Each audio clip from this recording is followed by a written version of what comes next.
मंगरू चाचा को योगी ने भगाया, अमित शाह ने नहीं दिया भाव, पीएम से मिलने का समय नहीं मिला।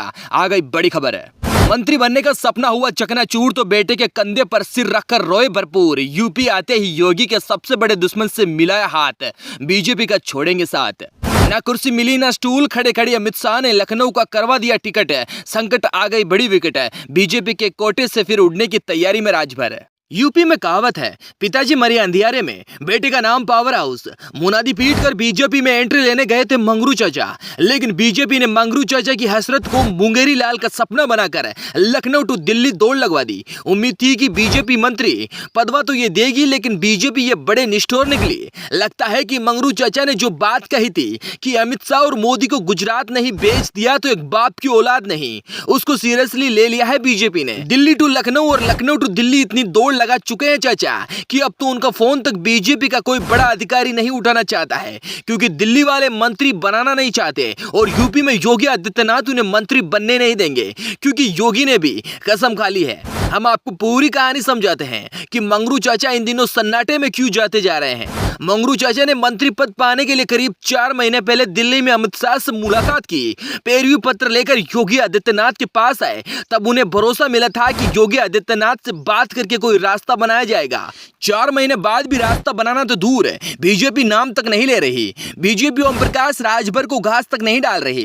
खासकर घोसी उपचुनाव के बाद घोसी उपचुनाव में बड़े बड़े दावे के साथ ओम प्रकाश राजभर दारा सिंह चौहान को बीजेपी में लेकर आए। दारा सिंह चौहान और ओम प्रकाश राजभर मिलकर भी अखिलेश की लहर को घोसी में रोक नहीं पाए।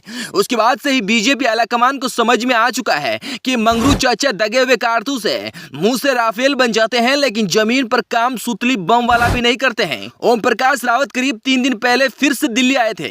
उधर राजनीतिक गलियारों में ओम प्रकाश राजभर के मंत्री बनने को लेकर तरह तरह की अटकलें चल रही है। कुछ समय पहले समाजवादी पार्टी के सीनियर नेता शिवपाल सिंह यादव ने भरे विधानसभा में ही चुटकी लेते हुए मुख्यमंत्री योगी आदित्यनाथ के सामने कहा था कि उन्हें जल्दी मंत्री बना दीजिए, नहीं तो ये फिर हम लोगों के साथ आ जाएंगे। चुनाव में ओम प्रकाश राजभर और दारा सिंह चौहान के दावे फेल होने के बाद राजनीतिक गलियारों में कहा जाने लगा कि अब ये दोनों शायद ही मंत्री बन पाए। तब राजभर ने दावा किया था कि सब देखते रह जाएंगे और वो मंत्री बन जाएंगे। घोसी उपचुनाव को खत्म हुए करीब 3 से 4 महीने हो गए।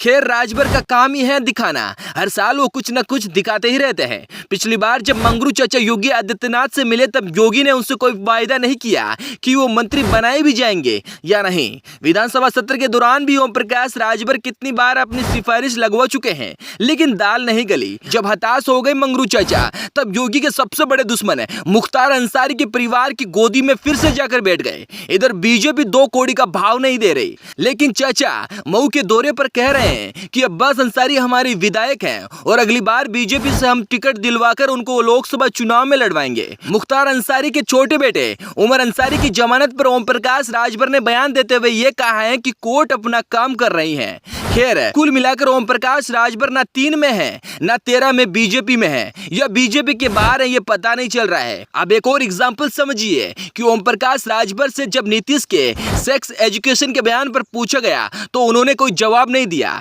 इससे पता चलता है कि मंगरू चाचा अपना नया ठिकाना फिर से खोज रहे हैं। खैर, योगी जी देखिए, परिंदा कहीं फिर से उड़ने की तैयारी में तो नहीं है। हमारी पूरी संवेदना मंगरू चाचा के साथ है। क्या आपको भी लगता है कि बीजेपी कभी ओम प्रकाश राजभर को मंत्री बनाएगी? हमें जरूर बताएगा।